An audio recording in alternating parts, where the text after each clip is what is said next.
നമസ്കാരം. മലയാളി വാർത്തയിലേക്ക് സ്വാഗതം.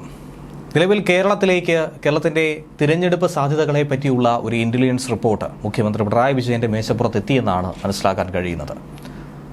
ആ റിപ്പോർട്ട് വായിച്ചപ്പോൾ മുഖ്യമന്ത്രി പിണറായി വിജയന് മനസ്സിലായ ചില സത്യാവസ്ഥകളുണ്ട്. ഏറ്റവും ഒടുവിൽ അവസാന ലാപ്പിൽ ലോക്സഭാ തിരഞ്ഞെടുപ്പിൽ ലോക്സഭയും തങ്ങളുടെ കൈവിട്ടു പോയി എന്നുള്ള നിരാശയാണ് അദ്ദേഹത്തിനുള്ളത്. വോട്ടെടുപ്പ് ദിവസത്തെ പലതരത്തിലുള്ള പ്രശ്നങ്ങൾ, അന്നുയർന്നു വന്ന വിവാദങ്ങൾ, ഇ.പി. ജയരാജനുമായി ബന്ധപ്പെട്ടതും അതിന് മറുപടി നൽകേണ്ടി വന്ന ആ ഒരു വിഷയവുമൊക്കെ തന്നെ തിരഞ്ഞെടുപ്പിനെ പ്രതികൂലമായി തന്നെ ബാധിച്ചിട്ടുണ്ട്. അന്നേ ദിവസം മുഖ്യമന്ത്രിയുടെ ശരീരഭാഷയും മറ്റുമൊക്കെ ഇത് പ്രകടമാക്കുന്നതായിരുന്നു. അദ്ദേഹത്തിനുണ്ടായ അങ്കലാപ്പും ടെൻഷനുമൊക്കെ മാധ്യമപ്രവർത്തകരോട് പ്രതികരിച്ചതിലുമൊക്കെ അത് പ്രകടമായി കാണാൻ കഴിഞ്ഞു. രാവിലെ തന്നെ CPM കേന്ദ്ര കമ്മിറ്റി അംഗവും LDF കൺവീനറുമായ ഇ.പി. ജയരാജനെ പരസ്യമായി തന്നെ തള്ളിപ്പറയേണ്ട, കുറ്റപ്പെടുത്തേണ്ട ഒരു സാഹചര്യം പിണറായി വിജയനുണ്ടായിരുന്നു. അദ്ദേഹം അത് മനഃപൂർവ്വം ചെയ്തതല്ല, മറ്റ് നിവൃത്തിയില്ലാത്തത് കൊണ്ട് പറഞ്ഞതാണ്. പരാജയഭീതി മൂലം വിഭ്രാന്തിയിലായി മുഖ്യമന്ത്രി എന്നാണ് പല മാധ്യമങ്ങളും ഇതിനു പിന്നാലെ കുറ്റപ്പെടുത്തിയത്. വോട്ടെടുപ്പിൻ്റെ ഏറ്റവും നിർണായക മണിക്കൂറുകളിലാണ് LDF കൺവീനറെ പാപി എന്ന് തന്നെ അദ്ദേഹത്തിന് വിശേഷിപ്പിക്കേണ്ടി വന്നത്, പൂർണ്ണമായും ഇ.പി.യെ തള്ളിപ്പറയേണ്ടി വന്നത്.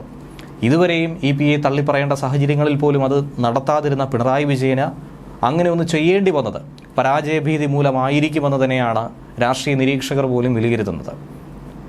എന്തിനേറെ പറയുന്നു, CPM അണികളെ പോലും ഞെട്ടിച്ചൊരു നീക്കമായിരുന്നു മുഖ്യമന്ത്രിയുടെ ഭാഗത്തു നിന്നും ഉണ്ടായത്. മാനസികമായ ഒട്ടനവധി ടെൻഷനും സമ്മർദ്ദവും ഒക്കെ തന്നെ അനുഭവിക്കുന്നതിൻ്റെ ഒരു ബാക്കിപത്രമായി തന്നെയാണ് അതിനെ നോക്കി കാണേണ്ടത്. ഒപ്പം തിരഞ്ഞെടുപ്പ് കൈവിട്ടു പോയി എന്ന രീതിയിലൊക്കെ അദ്ദേഹം മനസ്സിൽ ചിന്തിച്ചു കൂട്ടിയിട്ടുണ്ടായിരിക്കും. പാർട്ടിക്കും തനിക്കുമെതിരായി പലതരത്തിലുള്ള കടുത്ത ആരോപണങ്ങൾ ഉയർന്നു കേട്ട സാഹചര്യത്തിൽ പോലും ഇതുവരെയും പതറാതെ നിന്ന പിണറായി വിജയനെ തന്നെയാണ് കഴിഞ്ഞ ദിവസം കണ്ടത്. അത് പാർട്ടിയെ അങ്ങേയറ്റം കുഴപ്പത്തിലാക്കി എന്ന കാര്യത്തിൽ സംശയമൊന്നും തന്നെയില്ല. ഈ തിരഞ്ഞെടുപ്പ് ഭരണവിരുദ്ധ സർക്കാരിനെതിരെയുള്ള വിലയിരുത്തലാകുമോ എന്ന ഒരു ചോദ്യം, ഒരു മാധ്യമപ്രവർത്തകൻ ഉന്നയിച്ച ചോദ്യത്തിന് മുന്നിൽ പോലും നിലവിട്ടാണ് മുഖ്യമന്ത്രി പ്രതികരിച്ചത്. ആ മാധ്യമപ്രവർത്തകന് നേരെയുണ്ടായ പൊട്ടിത്തെറി എന്ന് പറയുന്നത് അത് വലിയ തോതിൽ തന്നെയാണ് കേരളത്തിലേവരും വീക്ഷിച്ചത്. അത്രയും ക്രോധത്തോടുകൂടി അദ്ദേഹം പ്രതികരിക്കണമായിരുന്നുവെന്നാണ് പലരും ആവർത്തിച്ചത്. കഴിഞ്ഞ തവണ ലഭിച്ച ഒരു സീറ്റിൽ പോലും ഇത്തവണ വിജയം നേടാൻ കഴിയില്ല എന്നുള്ള ഒരു ഭീതിയാണോ ആ പൊട്ടിത്തെറിയിൽ നിന്നുണ്ടായത് എന്നും പലരും വിമർശിക്കുന്നുണ്ട്.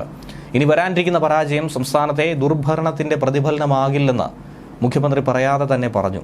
കോൺഗ്രസിന് കൂടുതൽ സീറ്റുകൾ കിട്ടും എന്നുള്ള കാര്യത്തിൽ സംശയമില്ല എന്നും ഏതാനും സീറ്റുകളിൽ BJPക്ക് ജയസാധ്യതയുണ്ടെന്ന് ഒരു ഇന്റലിജൻസ് റിപ്പോർട്ടാണ് മുഖ്യമന്ത്രിക്ക് മുന്നിൽ എത്തിയതെന്നും ഇതിനു പിന്നാലെ പലരും ചൂണ്ടിക്കാണിക്കുന്നു. ന്യൂസ് ഡെസ്ക് മലയാളി വാർത്ത.